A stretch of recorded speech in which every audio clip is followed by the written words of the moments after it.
Nah, kemudian kata Nabi, nah, apabila salat sendirian, nah, apabila salat sendirian, falisalli kaifa syaa, maka salatlah sekehendaknya. Boleh bebas. Kalau salat sendiri itu bebas sudah. Mau dipanjangkan sebagaimana dikehendaki, silakan. Yang penting jangan sampai keluar waktu. Salat dipanjangkan sampai masuk azan berikutnya. Seandainya dia baca 3 juz umpamanya, sampai keluar waktu salat. Kalau begitu jangan.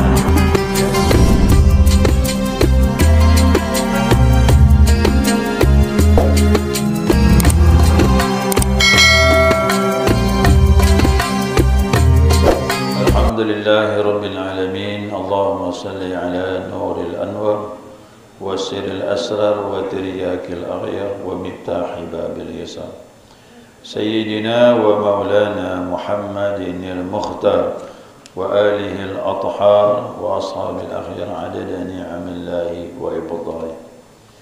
Subhanaka la ilma lana illa ma 'allamtana innaka antal alimul hakim. Allahumma dzakirna ma nasina wa 'allimna ma jahilna wa la hawla wa la quwwata illa billahil 'aliyyil 'azim. Jamaah salat subuh rahimakumullah. Assalamualaikum warahmatullahi wabarakatuh. Alhamdulillah, senantiasa kita maturkan pujian dan syukur kita kepada Allah atas limpahan rahmah hidayahnya. Subuh ini kita dapat melanjutkan kajian kita, mudzakarah kita, panduan kitab Bulughul Maram. Hadis berikutnya an Abi Hurairah radhiyallahu anhu anna an-nabiy sallallahu alaihi wasallam qala.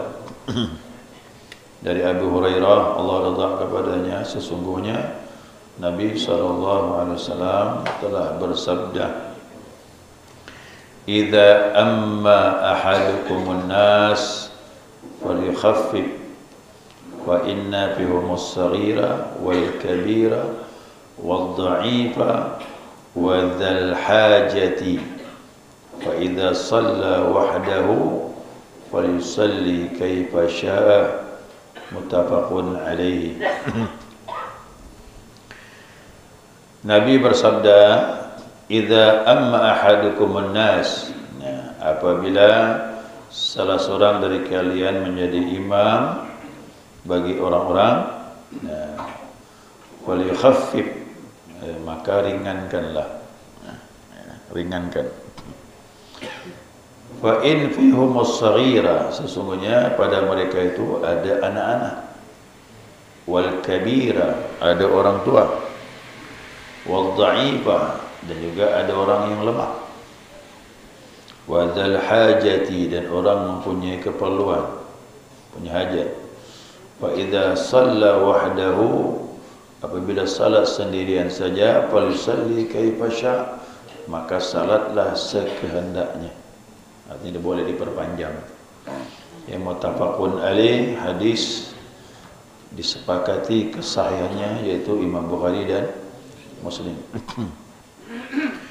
Nah, di sini ada kalimat ya, idza amma ahadukumun nas, apabila salah seorang kalian menjadi imam bagi orang, ya, bagi orang-orang, artinya sara imaman lahum, menjadi imam bagi mereka. Nah, kemudian di sana ada kalimat wal kabira, di sana ada orang tua. Jadi pertimbangannya orang tua di sini ya fisiknya udah lemah, tidak memungkinkan salatnya panjang-panjang. Ya. Ada orang tua yang semangat datang ke masjid walaupun tubuhnya sudah agak lemah. Semangat itu pun tak bisa dihindari. Orang kalau sudah ahli ibadah, dia tetap datang ke masjid. Ya, dia senang datang ke masjid. Kemudian di situ juga kata Nabi wal dha'if, ada orang yang lemah. Lemah badannya dikarenakan boleh jadi karena penyakit. Ada orang yang sakit di masa Nabi turun Selama dia mampu ke masjid, dia turun. Kecuali dia mengukur diri, kalau memang sudah tak memungkinkan, barulah mereka salat di rumah. Padahal orang sakit ini termasuk uzur meninggalkan salat berjamaah. Tapi sakit-sakit yang ringan-ringan boleh turun, kecuali yang kena COVID. Yang kena COVID duduk di rumah lah dulu. Ya. Masih ada tak COVID ni?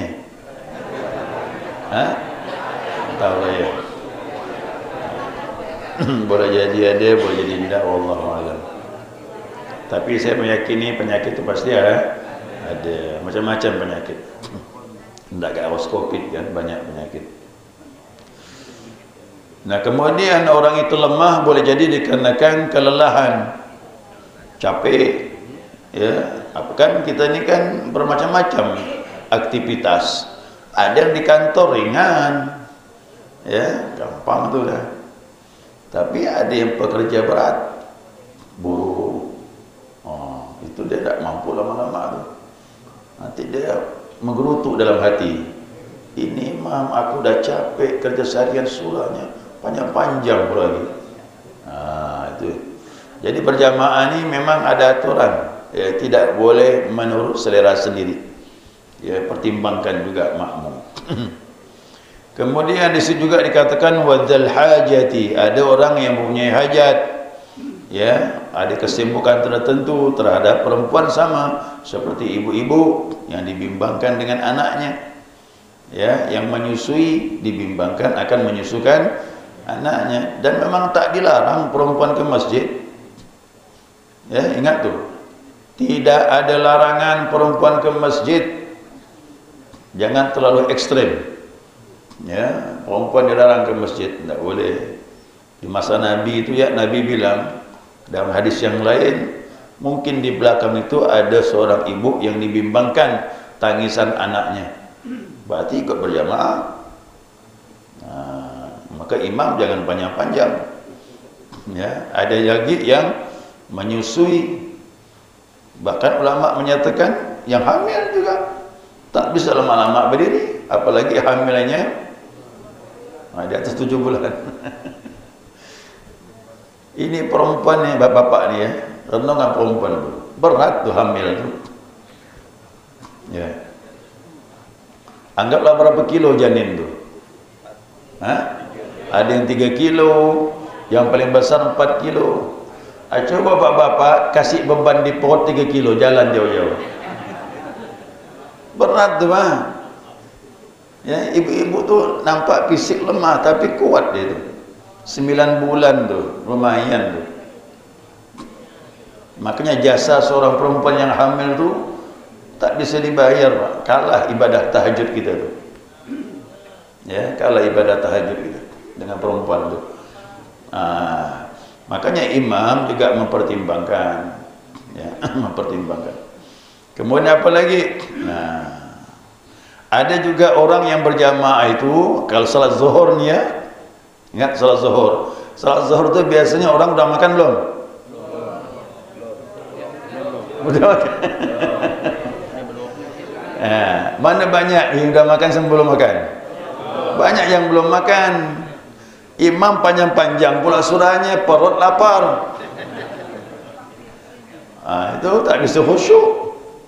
Orang Nabi bimbang mau makan. Ya, karena ada hadis yang lain kata Nabi, la salata bi hadrati ta'am. Tidak sempurna salat kalau hidangan telah disiapkan. Atau hidangan tak disiapkan, perut lapar, bisa dibeli pun juga begitu. Karena tidak ada khusyuknya. Ya, tidak. Kalau imam memperpanjang, yang lapar tu pun menggerutu dia. Ya, ini memang luar biasa ni. Ajaran dari Nabi ini memang usahakan salat itu tak ada gangguan. Ya, usahakan salat tidak ada gangguan. Jadi menghadap Allah tu harus betul-betul, ya, seminimal mungkin dihilangkan gangguan-gangguan dalam menghadap Allah. Ya. Dan juga seperti itulah segala yang membuat kesusahan dalam ibadah dikarenakan diperpanjang. Nah, kemudian kata Nabi, nah, apabila salat sendirian, falisalli kaifa syaa, maka salatlah sekehendaknya. Boleh bebas, kuasa sendiri tu bebas sudah. Mau dipanjangkan sebagaimana dikehendaki, silakan. Yang penting jangan sampai keluar waktu. Salat dipanjangkan sampai masuk azan berikutnya. Seandainya dia baca 3 juz umpamanya, sampai keluar waktu salat. Kalau begitu jangan, ya usahakan masih tetap pada waktunya. Itu melampaui batas namanya. Ya, melampaui batas, kecuali salatnya dari awal waktu sampai masuk waktu berikutnya dan makmumnya redha, boleh. Ini pernah terjadi nih. Ya, pernah terjadi. Abu Bakar As-Siddiq radhiyallahu anhu. Abu Bakar jadi imam. Dia tenggelam dalam salatnya itu. Tak terasa yang dibacanya panjang. Begitu salam, assalamualaikum warahmatullah, assalamualaikum warahmatullah, terbit matahari. Salat subuh Bu, salam tu terbit matahari. Ini udah terbit belum nih? Nah, Abu Bakar masih salat tuh. Salat subuhnya masih jalan nih. Itu orang-orang yang tenggelam dalam ibadah. Jadi kalau kita ikut imam seperti Abu Bakar, kita boleh mufarakah. Udah kau tak kuat kaki, boleh mufarakah, tidak apa-apa. Ya. Penjelasan hadis ini kata ulama yang menunjukkan bahwasanya Nabi SAW yang sangat dipercaya, dia membimbing kepada para imam. Begitu juga ulama-ulama diminta jangan sampai menyusahkan, mudahkanlah atas orang yang salat. Ingat ni berjamaah ya. Berjamaah lakukanlah ibadah yang memudahkan orang yang salat. Cari jalan yang terbaik.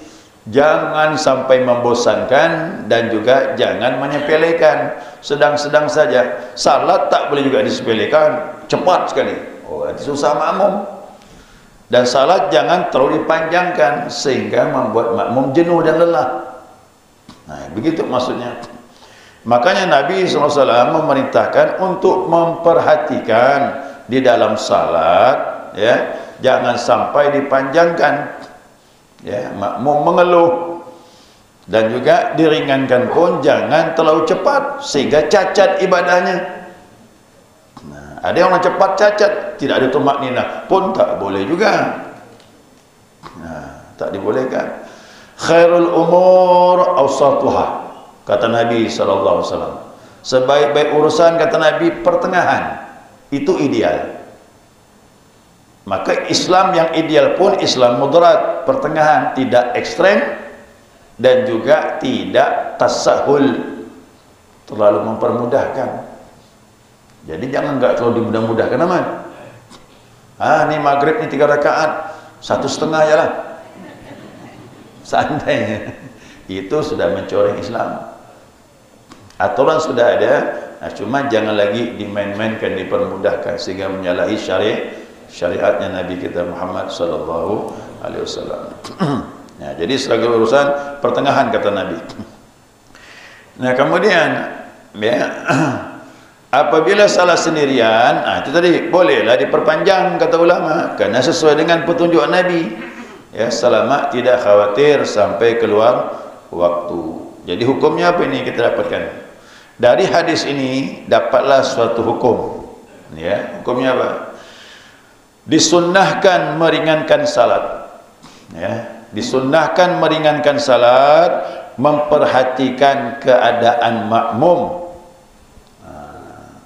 Jadi imam harus memperhatikan makmum. Rukuknya macam mana? Boleh pakai standar saja. Subhanallahil azim wa bihamdi 3 kali. 5 bagaimana?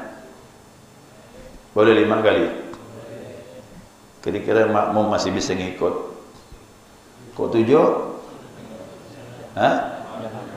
Apa lagi 9? Ingat maksimalnya 11. Subhanallahi azim wa bihamdi, subhanallahi azim wa bihamdi sampai 11. Tapi kalau makmum menggerutu jangan. Maka standarnya 3 kali ikut Nabi SAW. 3 kali itu tidak terlalu panjang dan dia sempurna tumakninanya. Standar. Nah kalau sendiri silakan. Mau rukuk lama-lama boleh. Kalau Nabi SAW rukuknya itu 10 menit. Ya, rukuk Nabi 10 menit. Sujud Nabi 10 menit. Kalau salat sendirian. Karena Aisyah tu sering memperhatikan Nabi salat malam. Sujud, coba tengok orang sujud. Sujud 10 menit tak bergerak. Kita kira mungkin dah meninggal kali orang. Ya tak bergerak, 10 menit.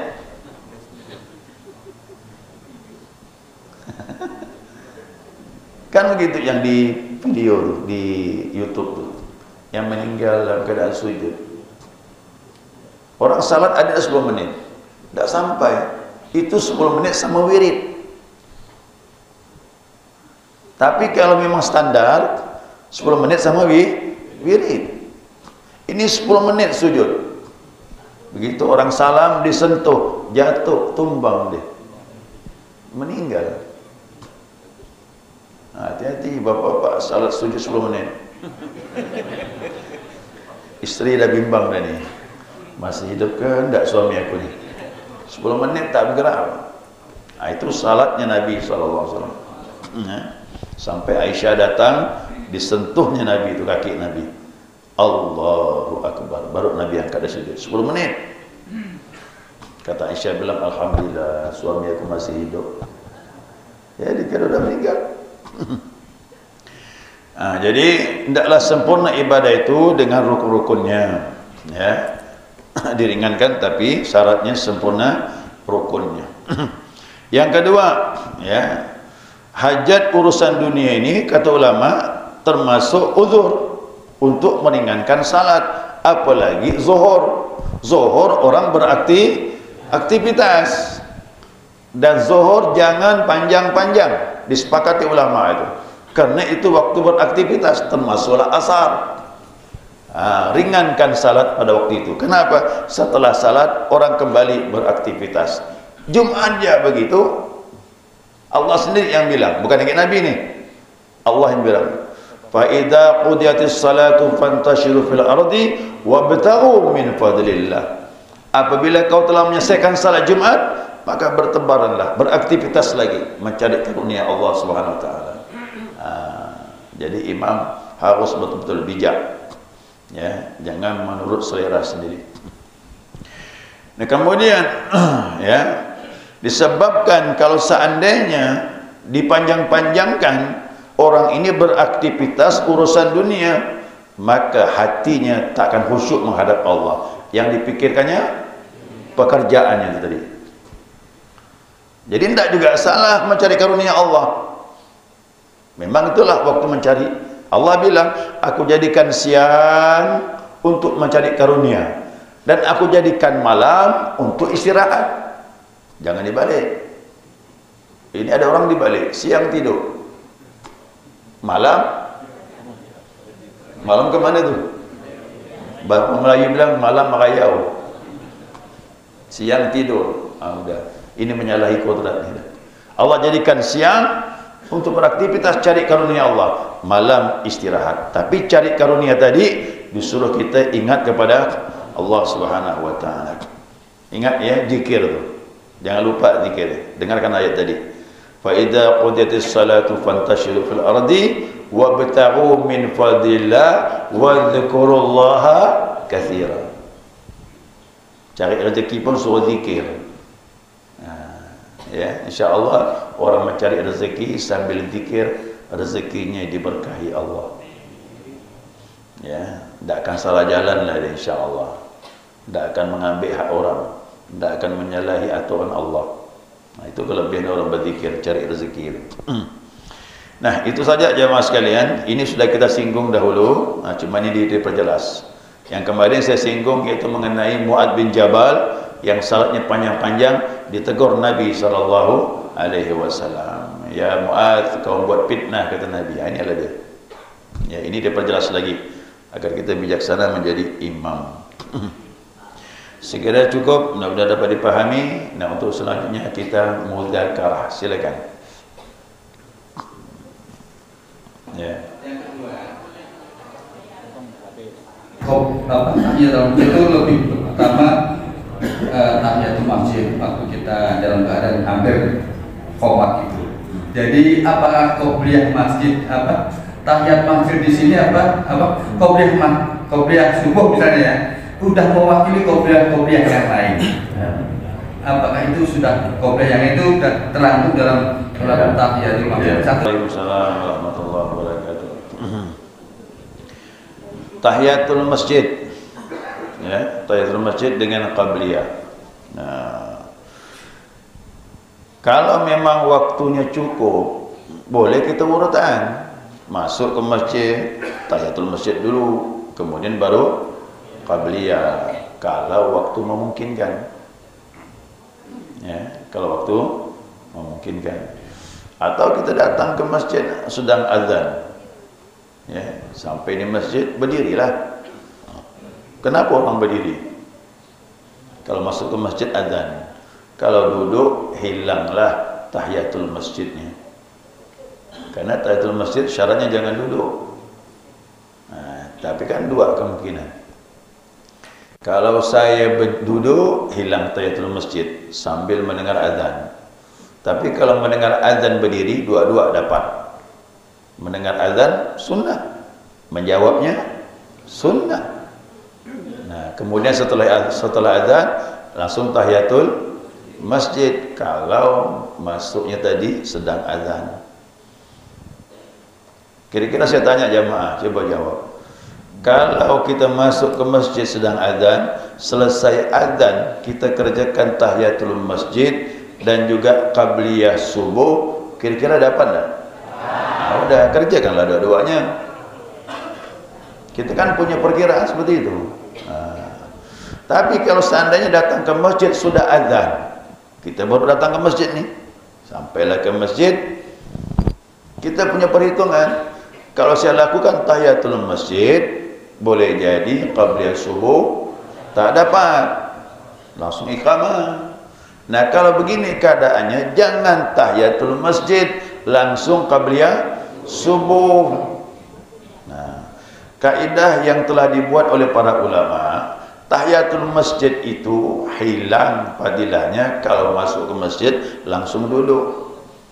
Tapi kalau masuk masjid melaksanakan salat, walaupun salatnya bukan tahiyatul masjid, otomatis dapat ya.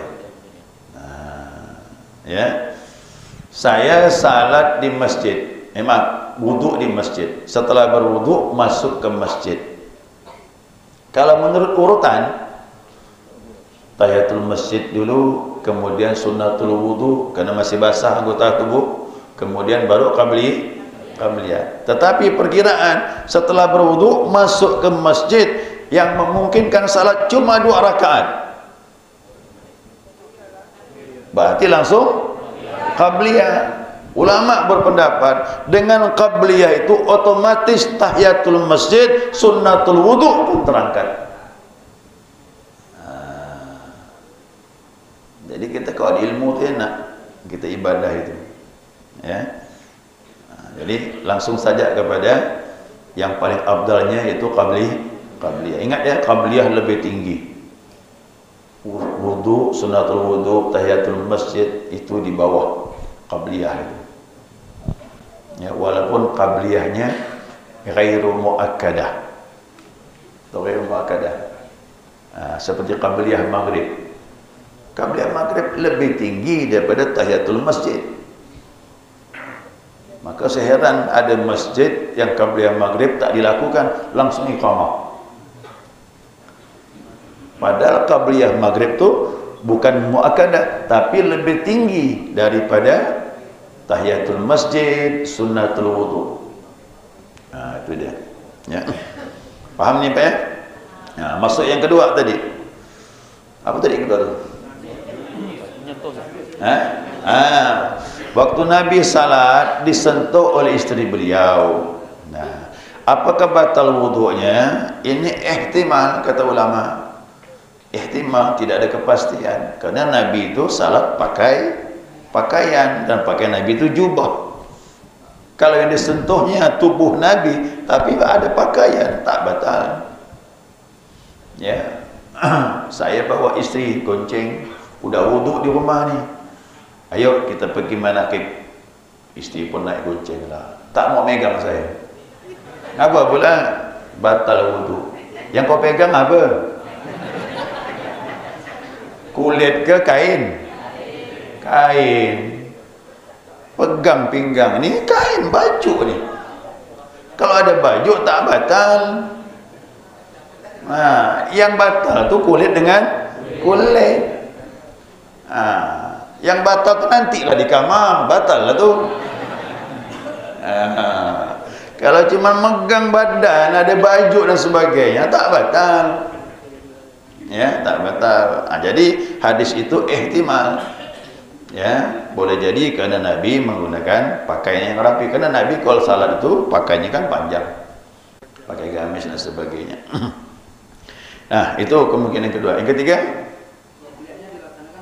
ya, qabliyah dilaksanakan ba'diyah subuh. Ini bagi orang yang terlambat. Siapa yang terlambat datang ke masjid, sampai di masjid langsung iqamah, tidak memungkinkan mengerjakan qabliyah, ingat, tidak luput qabliyah itu masih memungkinkan salatnya. Kapan? Setelah salat fardu. Ini pun disepakati ulama. Qadha ke Pak Ustaz? Bukan qadha, masih waktunya. Yang qadha itu kalau di luar waktu. Seperti subuh, Rasulullah bersama sahabat, ya, bersama sahabat kembali dari peperangan, capek. Nah, kemudian Nabi tertidur, sahabat pun tertidur. Nah, begitu bangun, Nabi dibangunkan matahari. Kalau sudah matahari muncul, berarti salat subuh habis sudah waktunya. Kemudian salat subuh Nabi, salat subuhnya terbit matahari, maka hukumnya qadha. Siapa salat subuh terbit matahari, qadha lah sudah, bayar hutang.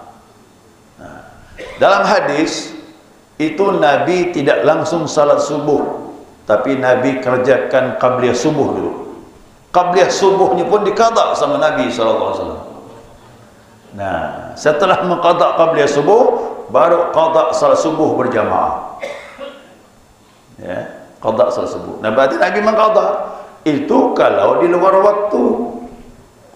Nah, sekarang permasalahannya ditanya, kita ini terlambat masuk ke masjid, muadzin sudah iqamah, Allahu Akbar, Allahu Akbar, kan tak mungkin lagi mengerjakan qabliyah.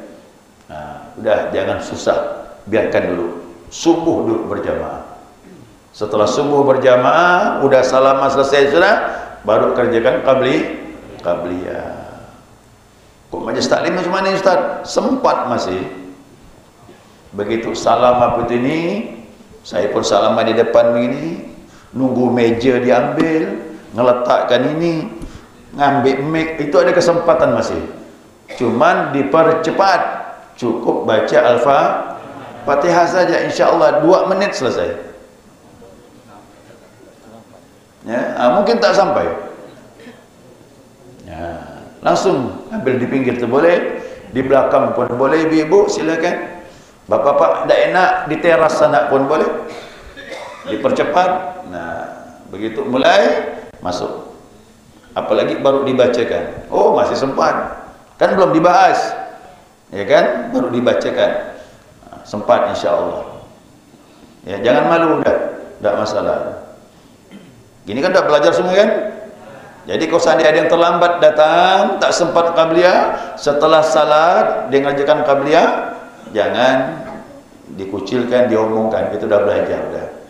Kecuali di masjid yang tak ada pengajian, tiba-tiba jamaah buat begitu, aduh, ini orang masjid bilangnya aliran mana ni? Padahal bukan aliran, memang dibolehkan. Fikih itu membolehkan seperti itu. Yang baca khusyuk ni tak ada selesai ni. Yang kedua, bahas dari dulu sampai sekarang. yang kedua yang dikatakan keras dalam menjalankan sholat dengan doa setelah sholat. Doa. Ya. Tidak usah keras. Baik, mengenai khusyuk ni tak selesai dibahas ni. Ya, khusyuk ni susah, Pak. Saya ni bukan berburuk sangka, tidak. Memang sulit khusyuk itu. Khusyuk itu berangkat dari hati yang bersih. Siapa hatinya bersih, khusyuk dapat. Ya, khusyuk dapat. Kalau hati tak bersih, sulit. Makanya kalau memang saya punya target wajib saya khusyuk, oh susah ni. Susah ni. Maka khusyuk itu sunnah, bukan wajib. Kalau khusyuk tu wajib, aduh banyak batal kita ni. Batal gitu semuanya, Pak. Jadi makanya menurut pandangan ulama-ulama sufi, ahli tasawuf, para wali-wali Allah, salat kita ini bagi mereka batal. Menurut pandangan beliau-beliau itu. Kerana beliau begitu mendapatkan khusyuk, inilah salat yang paling benar.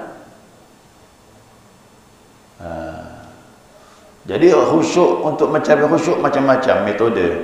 Mandang tempat sujud, menterjemahkan bacaan, itu upaya, tapi belum tentu, tak dijamin. Kalau hati sudah nyambung kepada Allah, bersih dari selain Allah, baru khusyuk datang. Saya tidak mulut-mulut ni ya. Kalau jamaah istiqamah ibadah, ambil tariqah. Tariqah itulah mengantarkan khusyuk. Zikir. Kalau hati tak dizikirkan, tak bakal datang khusyuk. Tarekat inilah pembersih dan pengusir syaitan. Bagi saya, tarekat itulah jalan keselamatan. Kerana siapa yang mau kembali kepada Allah, ingin selamat, dia harus bersih hati. Oh, macam mana? Bersihkan hati, zikir. Bersihkan hati itu. Kullu syai'in istiqalah. Segala sesuatu ada pembersihnya. Siqalatul qulub zikrullah. Pembersih hati itu zikir. Ambil talqin zikir dari ahlinya, amalkan. Istiqamah. Perlahan-lahan kita akan merasakan bahwasanya ibadah itu merasakan menghadap Allah. Jadi khusyuk macam mana, Pak?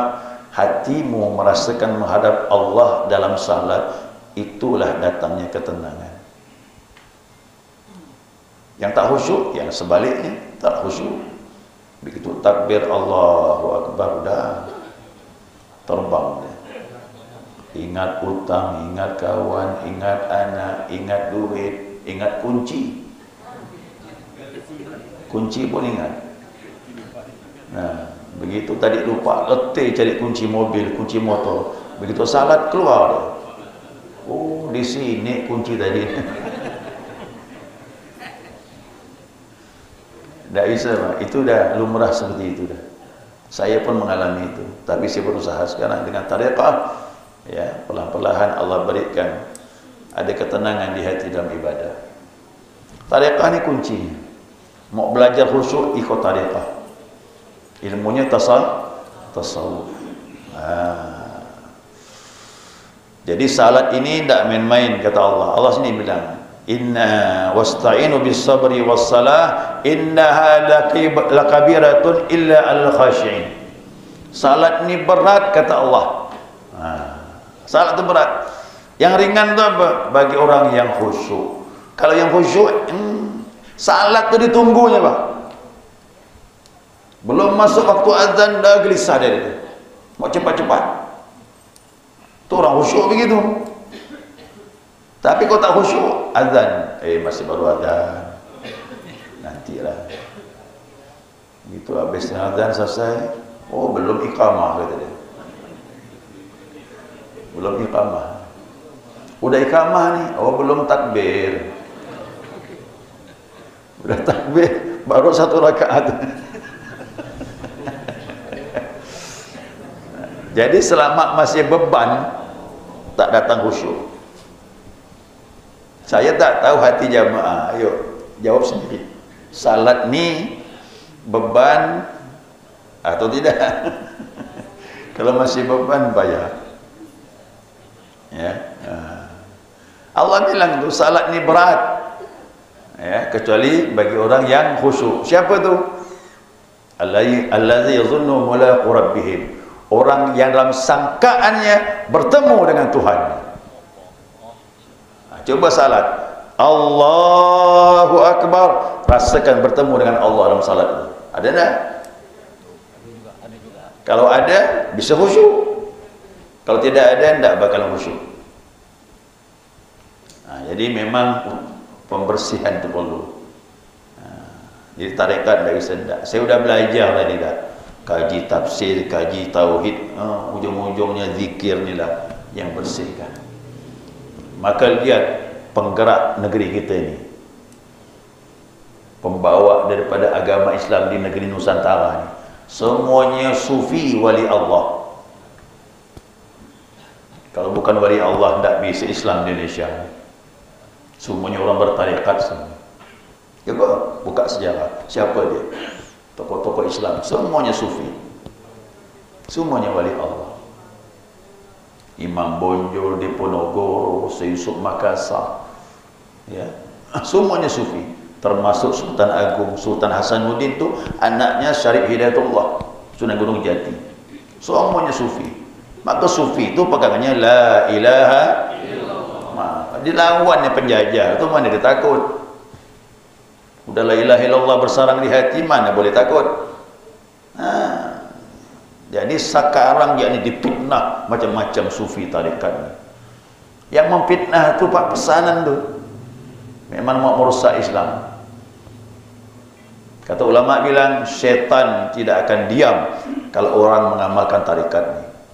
Dia akan dirusaknya tarekat ini. Karena syaitan itulah paling benci dengan tarekat. Karena syaitan itulah yang diusir dengan tarekat. Paling kewalahan dengan orang tarekat itu syaitan. Kalau orang ibadah-ibadah formalitas gampang digodanya. Ya. Ini kan jalannya Umar, jalannya Ali ni, jalannya Abu Bakar, ini jalan tarekat ni, pembersihan hati. Apa kata Nabi tentang Umar? Kalau syaitan jalan berhadapan dengan Umar, syaitan cari. Tarekat semua begitu. Syaitan paling benci dengan tarekat ini, dengan tasawuf. Buat syaitan kewalahan ialah di ilmu tasawuf, tarekat ini. Jadi kok cerita ni panjang ni Pak, cerita khusyuk ni memang susah. Maka belajar tasawuf. Kok kaji fikih tak ketemu dia. Ya, kaji tasawuf. Kok masalah khusyuk, ikhlas, tawakal. Tasawuf tu babnya bukan fikih dia. Nanti malam kita kaji di Syakirin tu. Dalam salat tu ada lillahi ta'ala. Apa lillahi ta'ala tu? Untuk mencapai khusyuk. Khusyuk dibagi-bagi lagi. Khusyuk orang awam, khusyuk orang khawas.